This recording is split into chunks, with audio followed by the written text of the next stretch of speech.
I don't feel live. Yeah, I don't either.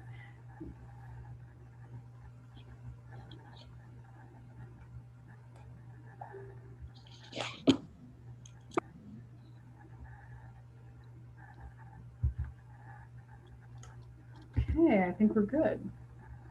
I don't feel live. All right, so we are actually live. Um,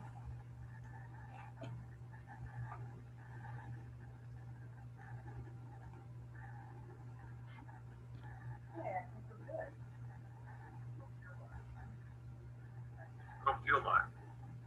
We can do that lag.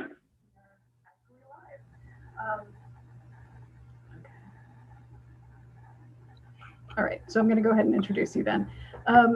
So on behalf, first of all, welcome everyone.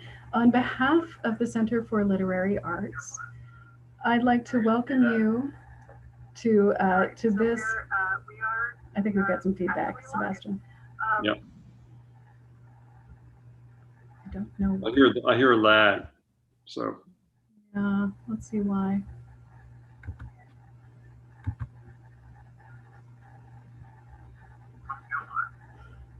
We can do that. It's a, yeah, it's a loop.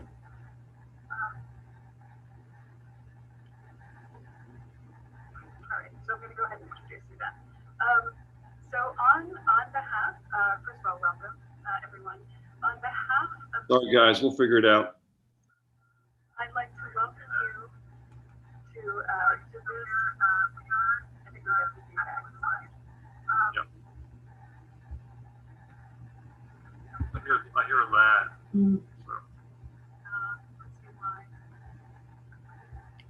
So what do you think? Is it the Facebook Live? I'm not sure. Yeah, it's a loop.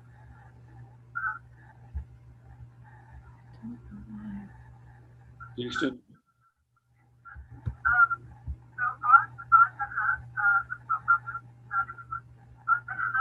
Love you guys, we'll figure it out.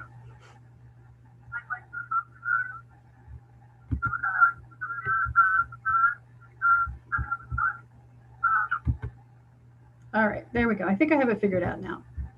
I apologize for that. Sounds good. Okay, so on behalf of the Center for Literary Arts, I'd like to welcome you to this, our stumbling first reading of the fall 2020 semester. This is also our first live stream on YouTube, and I hope that you're all seeing us well and clearly. First, some thanks. The work of the Center for Literary Arts is sponsored by the Allegheny Arts Council, by the Community Trust Foundation, by the City of Frostburg, by several offices at Frostburg State University, including the Office of the President, the Office of the Dean of the College of Liberal Arts and Sciences, and by the Department of English and Foreign Languages and Literature. We are also supported by and grateful for you, the audience who comes to our events. We're joined tonight by Sebastian Matthews. Sebastian is the author of a memoir, In My Father's Footsteps, and 2 books of poetry, We Generous and Miracle Day. His hybrid collection of poetry and prose, Beginner's Guide to a Head-On Collision, won the Independent Publishers Book Awards Silver Medal. Matthews is also the author of the collage novel, The Life and Times of American Crow, and the very new memoir in essays, Beyond Repair, Living in a Fractured State, from which he intends to read this evening. Before I turn the reading over to Sebastian, I'd be remiss if I didn't mention another of our great supporters, Fred Powell of Main Street Books, who would generally be with us for our live events, but Fred reports that he will have copies in stock here in Frostburg of Sebastian Matthews' We Generous, Beginner's Guide to a Head-On Collision, and Beyond Repair.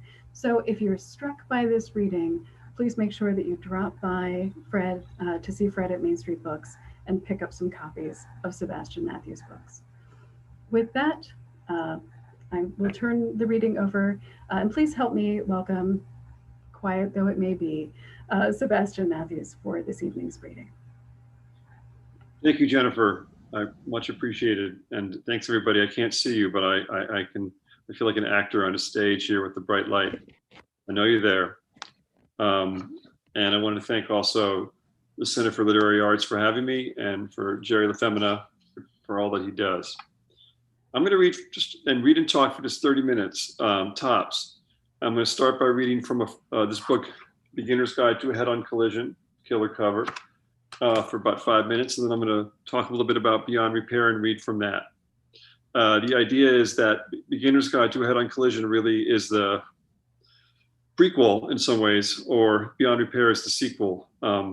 They're linked, and they're linked by a car wreck that my family was in, the head-on collision, and the recovery that we went through over a period of time that was many layered, and it takes a long time to recover from such a extreme trauma. And then also then the trauma of the individual trauma that we went through kind of blended into what I see as a cultural trauma. And that's what Beyond Repair starts to look at. But what I wanted to do was give you just a little bit of background. And I'm going to read 5 short pieces from Beginner's Guide that will kind of get that ground of the personal story. And this first piece is called 3 Years Out. When we set out, the rain isn't yet sleet, nor has freezing rain made the streets as brittle under boots as candy coating in a child. I choose our standard route, past the park, up the long hill, pausing at the corner for dog to suss out sparse news before returning. But things have changed. I must pick my way from grass to rock to hedge. Looking back, I find the old dog trapped on a tilted slice of lawn, unwilling to cross this new river. It feels like a dream watching the old beast make restless passes from the cold, as if spirit, separated from body, has been treed. I know this dream will end poorly, so stiff-legged back up the hill, coax the dog over the ice, and together we wind our way back. This book is a hybrid collection of poems, and prose pieces. I'm going to read you 2 short pieces coming up here called Dear Virgo, and they're short 8-line poems that are kind of mean-spirited horoscopes written by myself to myself. It was really the only way I could really approach this material soon after the accident. I began to kind of find a kind of voice inside myself hectoring or lecturing me. And as the book goes on, the voice gets nicer. I'm a Virgo. Dear Virgo, you were a tourist in the land of handicap, briefly inhabiting its space, soon to exit. There was much to learn while there, much to view. Still, even in the present, you were 3 steps in the past, peering in. You were inclined to look away as much as we were not supposed to stand and gawk at you. In this accident, I ended up breaking my legs and feet and ribs and many different breaks, and was in a wheelchair, as was my wife, for a period of time. And so a lot of what we had to go through was learning how to do things, as I think a lot of people know who've gone through this, how to walk, and then getting back in a car, how to learning to drive without being too stressed or triggered. So this is a short prose piece called Changes. It's probably about 3.5 years out from the accident. The first man crosses the road in plenty of time, a brief head turn to gauge distance and speed.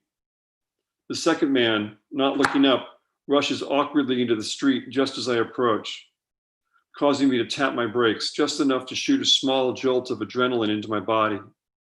I turn my head to watch him, flushing in anger, surprised to see he's lugging a full-grown raccoon on a pole, hanging by its neck, caught in some sort of noose. The raccoon is twisting back into the man's body. Both of them disappear into the quicksilver of sunlight gleaming off the corrugated metal warehouse in the river behind. The next 10 minutes spent navigating on and off blaring light, made trickier by the narrow road, the approaching trucks, and the small frozen puddles laid out like mats at every driveway turn-off side road. Just enough heat seeps in to keep me warm but awake enough to spot, coming upon a turn, another man tightrope walking along the railroad bridge. There he is, hooded, bent forward by heavy backpack, suspended over me like an angel, backlit by sunlight, his breath puffing out of him in little train engine puffs. Then he's gone, and I'm through the arches, and for a moment I lose track of what just exactly I am doing and where I might be headed. Dear Virgo, the scars, the doorframe scuff marks, ungainly wheelchairs leave, the limp that reappears at day's end, the ramp, of course, your monument to rising out of pain. What else? All better now, you say, to keep the conversation on track. There's more you should know. Memory, old-fashioned pump, only works when primed.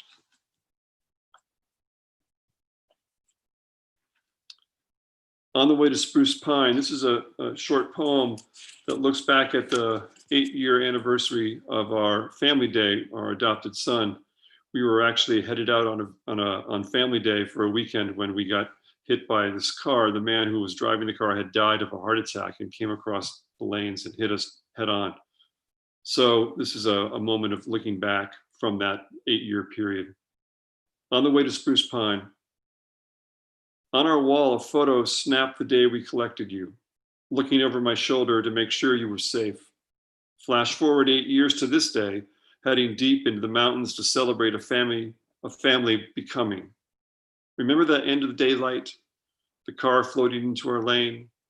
Some part of us remains lost on that mountain road, halfway between home and weekend vacation, shadow family stranded roadside, homeless, bereft, picking through the car's ghost body for fragments of a stopped life. This too, a photo, though no one snapped it. Non-existent caption scrawled on windshield. And this is the last piece in the book, or the next to last piece. It's called Black Hills. We live in Asheville, North Carolina, up in the mountains. Not the abruptly slowing cars ahead, nor the way traffic snarled to a standstill, now inching forward as the right lane merged with the left, not the blinking lights ahead, nor the ambulance sprawled sideways across the lanes, not the men and women huddled in the breakdown lane, not even the one automobile turned over on its hood, door ajar. None of it stirred my son and his friend from their video game cocoon, never once looking up to see, happy in each other's parallel play. It's when you buy the moon, one says to the other, this game gets fun. And on the way back from the match, late afternoon light cutting sideways across the lanes, visor down to block the glare, I passed the exit for 221, the road we crashed on at just this hour, heading up to Spruce Pine for a weekend getaway. I kept us straight on 40, letting the quiet music carry me forward. And as we headed up the mountains, the stench of burning brakes from the trucks coming down, with the sun now bright and triumphant behind the black hills, calling out the oncoming night in trumpeting reds and yellows. Even I didn't look up from my cocoon of driving and notice all the potential wreckage. Even I didn't flare up in my body or lose hope for the future.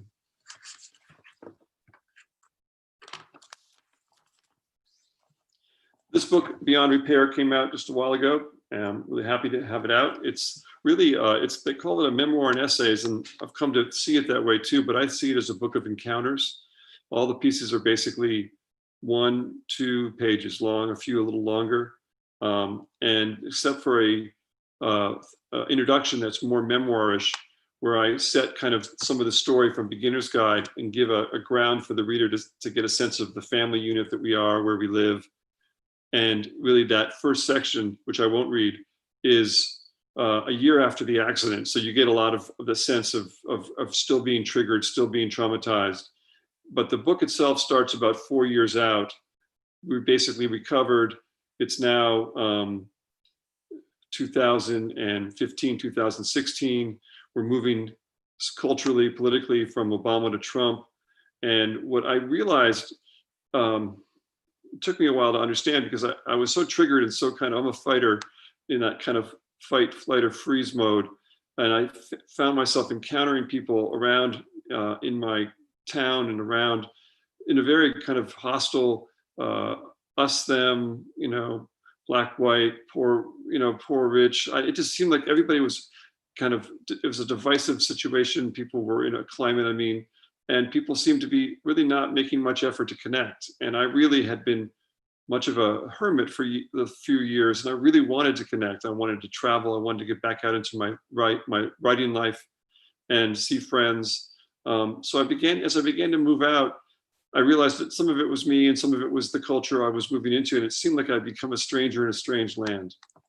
And so I'm going to read you a few pieces at the beginning of the book that show you these moments of encounter, some where I misread or come into the situation off kilter, and others where I come out of myself, out of my own little cocoon of self, awareness or self-interest, and connect with somebody almost by accident. The other. This is called White Men in Trucks. What is it about them that shoots a brief goose of fear into my bloodstream? Is it imminent threat sounding in the revved engine, derision caught in the side view mirror, or plain old disdain drumming its fingers on the driver's side door? A little of each? All I know is I'm walking through our suburban neighborhood and a truck barrels past, not slowing nor moving over. Then another swerves around the bend, almost clipping my dog, meeting my upper cutting middle finger. And another drives right up behind me and rides my bumper all the way up the hill.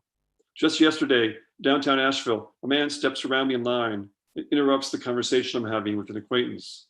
He's showing me a photo of his 5-year-old boy holding up a large fish caught in one of the Biltmore ponds. The man steps in closer. That a bream? He's got a smile on his face that I read as hostile. He wants me gone. But the father ignores the man, finishing his sentence about the peaceful water and how quiet it is out there with his boy, almost mystical, he says. The man interrupts again, smile getting bigger. Hey, Mike, that a bream your boy's holding? Mike bursts into an equally large smile. Hell no, he drawls, and lists all the fish his boy has or could have caught.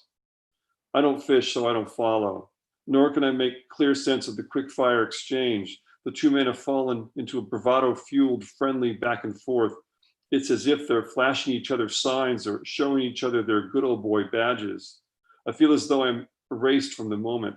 No trespassing signs staked at my feet. The men chat and laugh in the corner as I slip back in line. Later, at dusk, one more truck appears. It slows to a crawl and follows me up the street. What's with people these days? Are they so sick of their lives that they need to lash out at strangers? To hate them for being something foreign or different? I turn to face my nemesis, who has rolled down the window. What do you want? The man smiles, remains silent. There's power in a comfort with silence. How old is that dog of yours? He asks, leaning out the window. He's talking about the lab, just a puppy, bounding over and standing up as if seeking the man's arms. The man laughs. The look in his eyes is pure sadness. At the water park. The sudden downpour that cleared the decks has packed up and moved on. The sun blares down. The speakers blast Counting Crows' Mr. Jones. Families stroll past in swim trunks. Teens move in small packs on the lookout for a brand of adventure they won't find here. The young lifeguard moves so deeply into a bored loop, eyes scanning the empty pool in a prescribed route, that I worry after his mental health. The young man, white, behind the fast food counter, laughs with two young women, white and Asian. He has drawn a picture of the Asian woman who says, "The eyes are too small." The other woman tells the teen, "If you draw me, I'll slap you." When the first woman turns to a task, he alters her drawing, showing it to his coworker. "You're mean," she says. He balls it up and throws it away, laughing. When he sees me watching him, he freezes, throwing me a look that is both a shrug and a sneer, daring me to say something. This is my first time since the accident bringing Avery and his buddies to this park. I'm entirely out of my element here, uncomfortable, socially awkward, snobbishly put off. I've always hated this brand of tourist experience, sure, but now I really hate this place. how suburban American it all feels, how canned. Hate how everyone seems to be living vicariously through their children or starts acting like them. I'm entirely unable to just go along for the ride. For all these reasons and a few more, I tend to overdrink the park's overpriced booze, tend to sit in corners and read books, to walk the periphery of the property and explore the off-limit truck bays, the parking lots, and empty stairwells. Eventually, I give in, slip on mirrored sunglasses, and tube down the lazy river, observing the sunscreen slathered families bob and float, listening to the parents talk down to their children. Back at the bar, a 60-something woman with a mountain twang speaks up. She barely fits on her bar stool. She's so small. I used to weigh 400 pounds, she says, taking a swig of her supersized margarita. I just keep shrinking. Then it's just me and the bartender, J. Crew, catalog, handsome, slick, friendly. I'm just saving up money to get back to Prague, he confesses, arms across chest. What's there? My girlfriend, she wants me to marry her. Will you? He acts as if he's thinking it through as he surveys the scene. Not sure, it depends on what sidles up to the bar. I call bullshit. Really? He smirks as he wipes down the counter. I'll probably marry her. Eventually the boys come find me at the bar. They're thinking of joining the line for the vortex, egging each other past their cartoon fear. Avery says, I heard if you don't weigh enough, you'll get stuck. His friend laughs. That's okay. There's a hatch. Avery becomes a character in this book. He's in it throughout. He's 9 or 10 when the book starts, and he's a junior in high school last year when the book ends. And so he becomes a kind of companion and a bit of a critic, and he's quite sharp and quite funny and savvy. So here's a piece that kind of does some amplifying work where I get to kind of talk about the project early so that the reader gets a sense of kind of why I'm doing this, why we're encountering these people. I'm driving Avery home from school when he asks semi-seriously, Dad, do you even work? I have to laugh. I mean, what exactly do you do all day besides read books and type on your computer? At 3, Avery asks, Dad, why are you always writing on paper? I try to explain the project I'm currently working on, how I am documenting the encounters I've been having with the people around me, how it seems in the time it has taken to heal from the head-on collision that the whole world has changed course, and how I feel like I have moved out of my own PTSD state only to walk out into another, larger, traumatized realm. I look over at Avery and he stopped listening, turned into his phone and another YouTube video. I sit down later and write out every odd job I've ever worked, starting from delivering papers and babysitting through waiting tables and bookstore clerking all the way up to adjunct teaching. If I can't convince my son I actually work now, at least I can show him that I worked in the past. When he gets home from school, I sit Avery down and read him the long list. He tells me he gets the picture, but I make him listen to the whole thing. Somewhere along the line, I bought the idea that a writer must become, in the words of novelist Henry James, one of those on whom nothing is lost. That I must become a multi-directional microphone, something that picks up all the surround sounds, a camera capturing the unfolding events, a beat reporter taking notes on the day-to-day in his flip pad. My goal, to see and understand and live inside my life with as much attention as possible. In order to be a real writer, I've convinced myself I must be open to people, all kinds of people, and must move out of my comfort zone. But of course, this approach comes with the potential for some serious blind spots. So many paradigms to recognize and biases to remove, so much energy expended to rise out of complacency, so many risks. And there are days like today when the effort of parenting a child seems difficult enough that such an approach feels nearly impossible.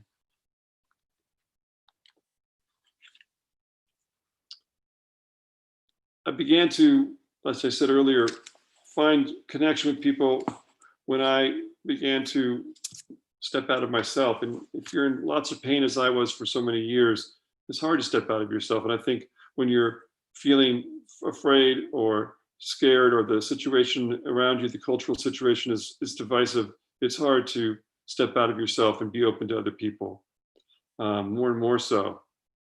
But here's a piece that talks about a connection. Her hair. A disheveled woman somewhere in her early 60s is standing inside the elevator. She seems confused, or at least in the middle of a perplexing thought. After a brief hesitation, she steps out and gives you a polite smile. You step in, pushing the button for the main floor. Just as the door is sliding closed, the woman turns back and asks, "Are you going up?" Something about her voice, her odd question, the familiar smile makes you stop the closing doors. "Lost?" you ask, noticing confusion lodged in her eyes. "Where are you hoping to go?" "My hair," the woman says. She holds up her hand to her head. "My hair." The woman walks distractedly towards the door that will take her out onto a busy street. You step out of the elevator and walk after her. "Were you with anyone?" This stops her. "My husband dropped me off," she says, as if just remembering. Then, as if another thought has come to her, "I have Alzheimer's." This explains things. "Where are you going?" Her hand goes back to her hair. "I don't know." You feel you need to do something to help. "Come to the next floor," you say. "Maybe your husband is there." You know that the second floor opens out to a quiet commercial street, the most likely place for her husband to be. "Come with me," you repeat. "Okay." The woman follows you into the elevator, happy to have a place to go. You push the button for the second floor and she smiles. "Ah, two." And when the doorway slides open, you step out and slowly make your way down the hall. There are shops on either side. You could be out with your mother. The woman looks into the windows as if on the lookout for a handbag. She stops and points at the window of a hair salon. Her face lights up. This, of course, her hair. The woman opens the door and peers in. Her stylist waves her over. Stepping inside, she looks like a child setting out on an adventure. As the door closes behind her, she stares directly at you, a look of recognition animating her face.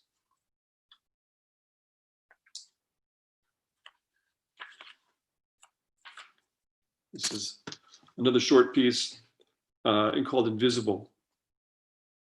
A lot of this book is really what it means to dismantle white privilege, and maybe how to just that. And here's an example, I think, of someone happily oblivious. Invisible. He looked to be in his mid-60s, compact build, a designer, baseball cap tight on his head, beard close cropped, clutching his smartphone in his right hand. It was 8 a.m, and the guy was wearing sunglasses. I thought at first he was talking to himself in a quiet mumble, but he had an earbud in, and judging by the few words I could make out, stocks, downside, he was doing business. A woman behind the register greeted him and rang up his breakfast. He either didn't hear her or just ignored her. I watched on as she visibly bristled. The man kept talking, and when she told him the amount, drew out a considerable fold of bills, pulling out a crisp 5 and 2 singles. All the man's movements were slow, deliberate, controlled. He fingered through his change purse and dropped a quarter on the counter. Still talking. The woman made change. The man took his time replacing his wallet and gathering up his items. Never once did he look at her or stop quietly chatting with his business partner. In Dallas, Hong Kong. When the man finally stepped out of earshot, I said to the woman, "I don't think he was even here." She chuckled. "I try not to take it personally when they talk on the phone, but it's when there are people behind in line that it gets to me." The woman looked after the man, then back at me. "You're not the only person in the world, you know." Close.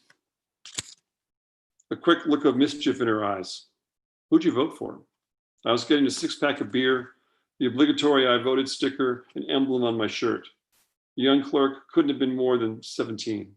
Tall, thin as a rail, her light brown skin unblemished, hair plaited perfectly. I said, "Hillary." "I'd vote for Bernie." "Yeah, I get that. I almost did too."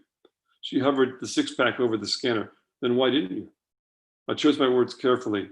"I'm not sure he'll make an effective president." She grinned. "Better than Trump?"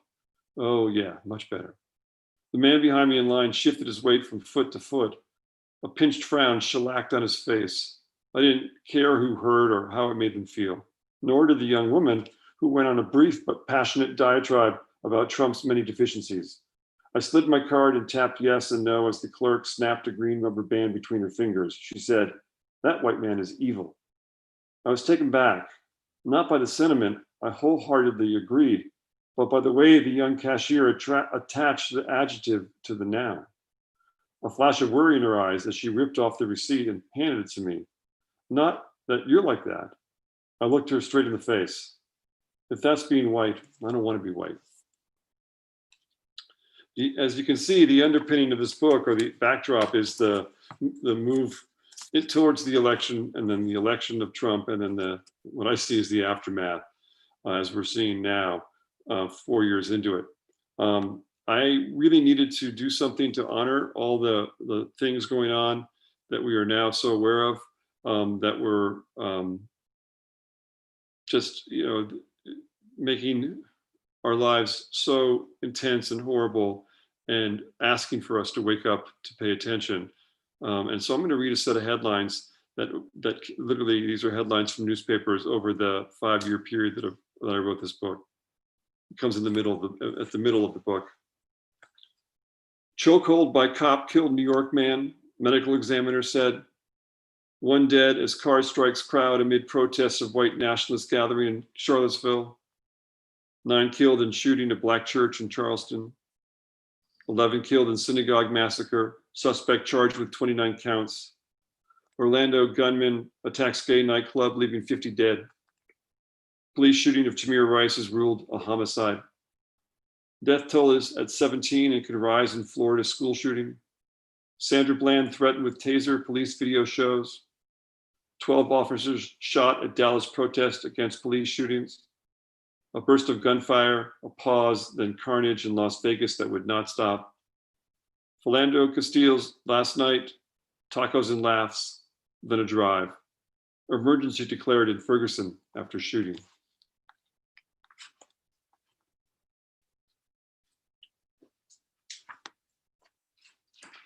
I began to move out into the world in kind of ever-widening circles, and began to encounter more and more strangers and in cities, and it was I needed it. I needed to be in a place that I felt was as diverse as the world is, and in a world that I don't see here in Asheville very often.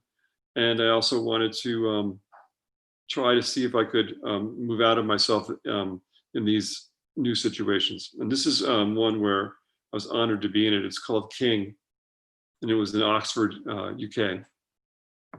The pub is cozy and quiet. 2 elderly professors visiting faculty in Oxford for a conference lounge in the corner, up late to savor a whiskey before bed. A young British couple sits on a nearby couch drinking ale, quietly eavesdropping. Eventually, the young woman leans in and asks the pair if they are from America. The couple teaches American history in their local high school, the Civil War and civil rights in particular. They've been listening in carefully, aware from the level of conversation that the American professors are scholars at the top of their fields. That they are African American only makes it better. The couple moves forward in their seats, eyes widening to the opportunity before them, and asks politely if they can posit a question about Martin Luther King Jr. and whether he was the central figure in the civil rights movement. One of the professors shakes his head with a tired smile and leans closer. Can we take notes? The young woman asks, only half joking. She knows it doesn't get better than this. And the professor explains that MLK at first was a reluctant leader, and that when looking at movements in history, you must figure out who stood beside the main figure, looking first to the left, Ralph Abernathy, and then to the right, Coretta Scott King, and then you had to look back behind these 3 representative figures, John Lewis, and learn just how they came to stand in their respective places and just what transpired to bring them to those spots, the who, the how, the why, the what. The bartender announces last call and starts collecting glasses. When I head up to my room, the young couple is still earnestly asking their questions, and the 2 professors are still answering them, the quartet of faces close together in the candlelight. This book is dedicated to 2 of my friends, Curtis Bauer and Vivi Francis, both poets, both amazing and soulful people. They helped me learn and grow as I wrote this, and help the book learn and grow. I'm going to read you 3 more pieces, actually just 2 more pieces. And this is a piece where, as you'll see, some of these pieces are in the second person. Maybe we could talk about that if we have time and you want to ask. But there are pieces where I'm trying to investigate my own white privilege, and where better to do that in Stowe, Vermont. Stuck in Stowe. Step out of the rental car in this leisure class ski town and you get engulfed in a whiteout of J. Crew waspiness. pushed along the winter sidewalk from boutique to boutique, pausing only to ruffle the head of another catalog Labrador.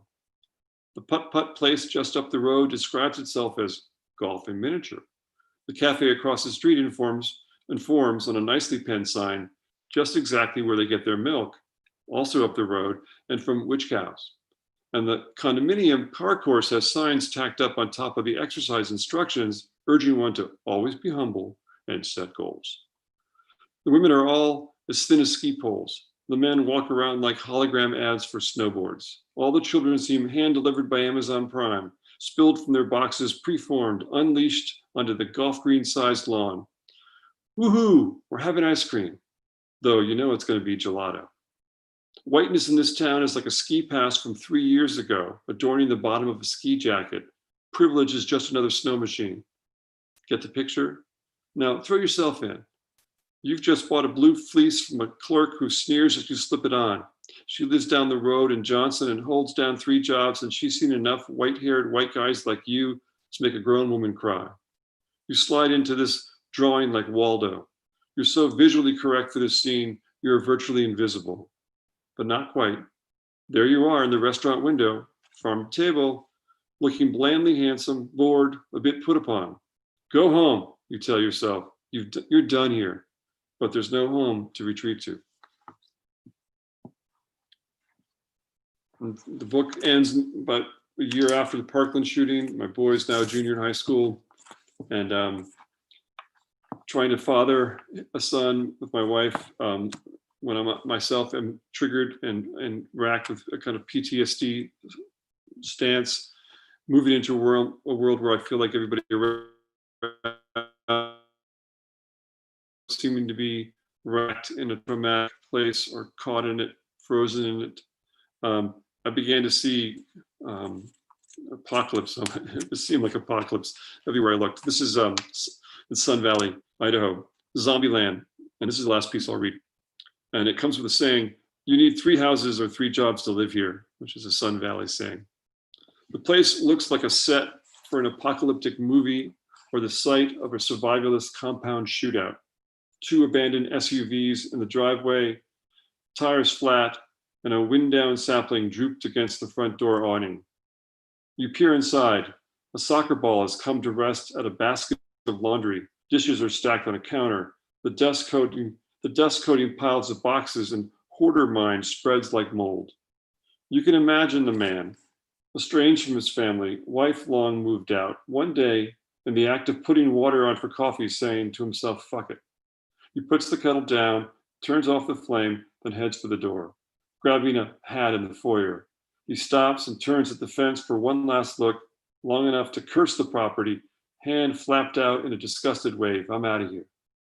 5 years later, the fence has fallen to the ground. Scrub oaks have taken over what sold for 1.2 million, now only a line item on some bookkeeper's ledger.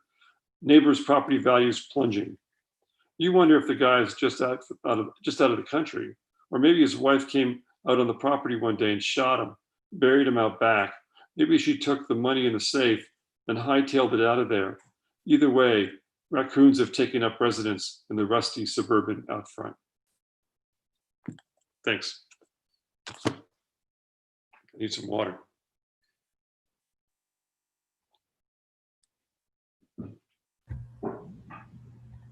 So we don't currently have questions being addressed in the chat, but you mentioned your second person pronouns. Can you talk a little bit about that before we let you go?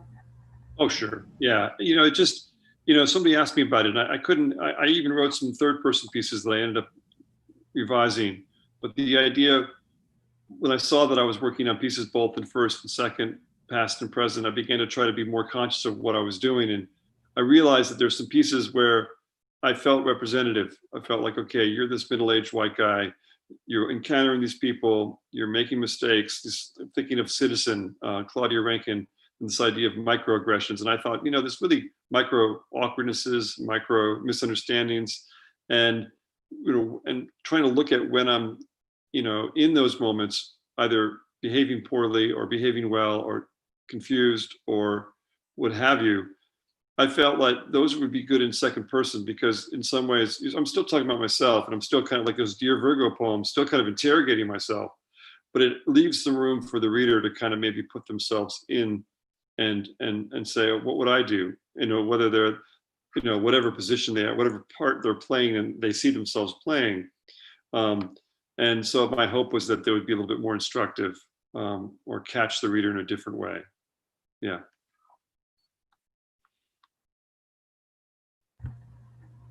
I know people are out there. I can't see them though. Well, Jerry LaFemina says that it was a great reading, and it was a great reading. Thank you so Hey, much. thanks, Jerry.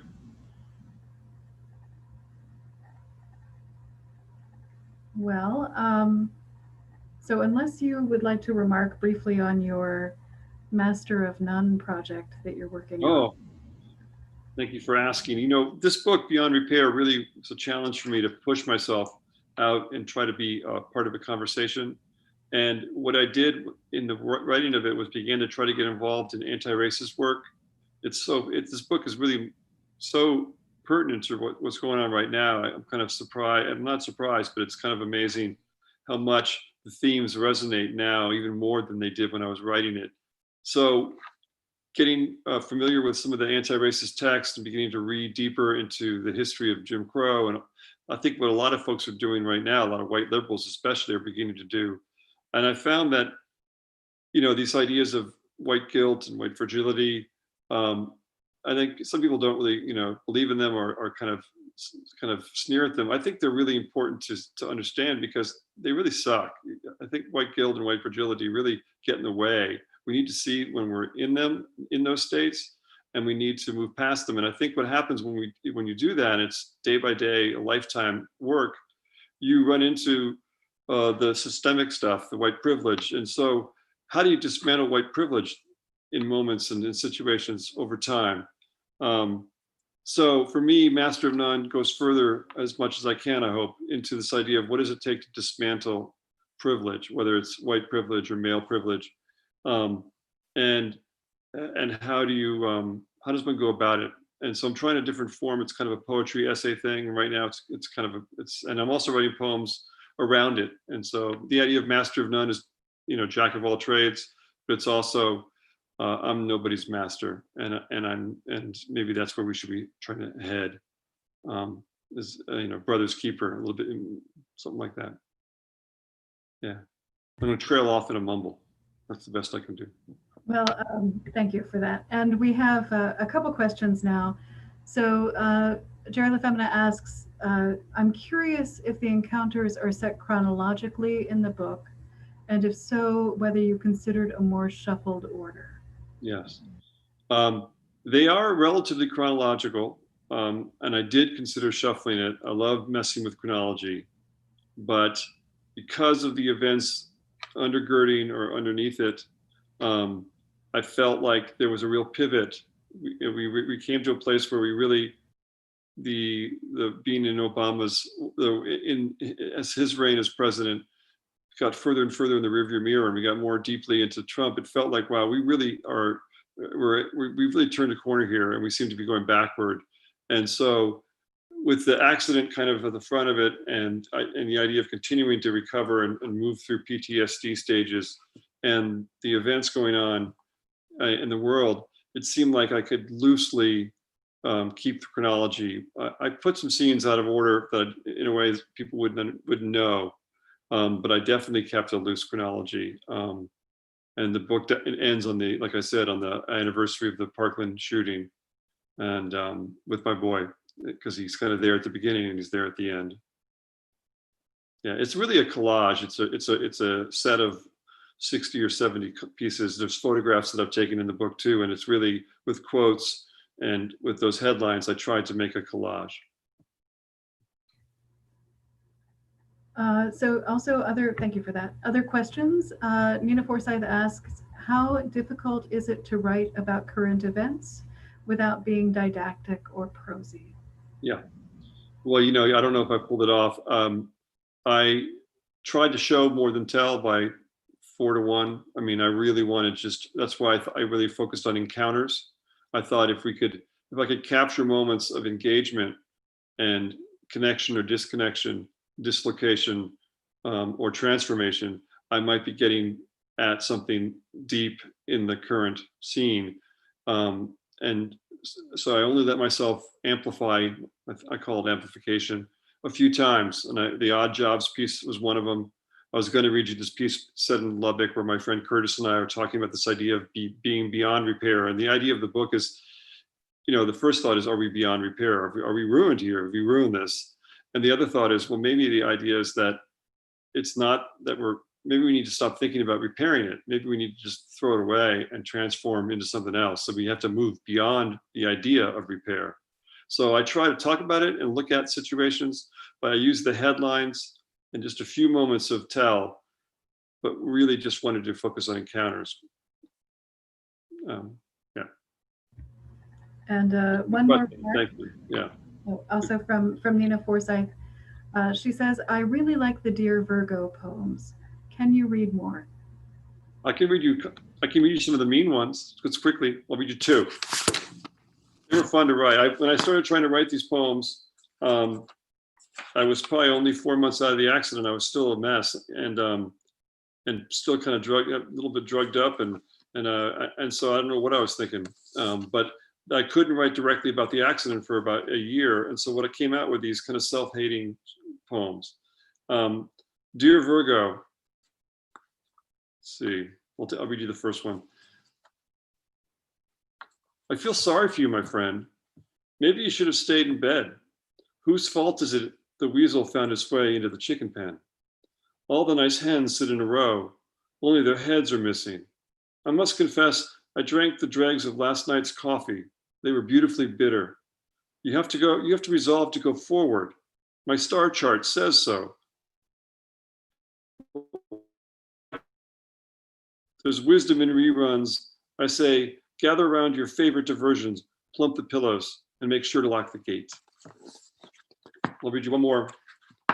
Dear Virgo, your life is like a 4-star hotel in the process of dropping a star. The air conditioner is out. The bar is empty, film noir. Even the elevator forgot to stop at your floor. You can complain, raise a fuss, or take the stairs. Did your stay go well, sir? That actually is a hotel that we stayed in. It was ridiculously bad, but it was kind of so bad it was kind of fun. I love working with these 8-line poems and kind of getting into a little more formal verse, as close to formal verse as I can get. Thank you for asking. Well, and there's another comment in the chat or question in the chat from Sean Riley, who says, what made you choose to write in the second person for some of your pieces? Okay. Yeah, I mean, I think I addressed that a little bit, but, for me, Dear Virgo is a good example. There is by saying, talking to myself as this kind of strange, astronomy voice and pointing to myself and saying, Dear Virgo, and having this conversation, I'm kind of creating a psychological, emotional remove. There's a moment in the book, Beginner's Guide, where I'm literally floating above myself because it was like 2 days after the accident, and I was literally kind of feeling like I was both above myself and in my body, which seemed like a strange grid of light. It was this weird experience. All that is I think the second person gives you some of that. It allows you to separate yourself and talk to yourself. And it has this weird thing, which I talked about briefly, where it also allows the reader, or implicates the reader a little bit, and creates a kind of conversation if the reader wants to take it. So it kind of does a couple things at once.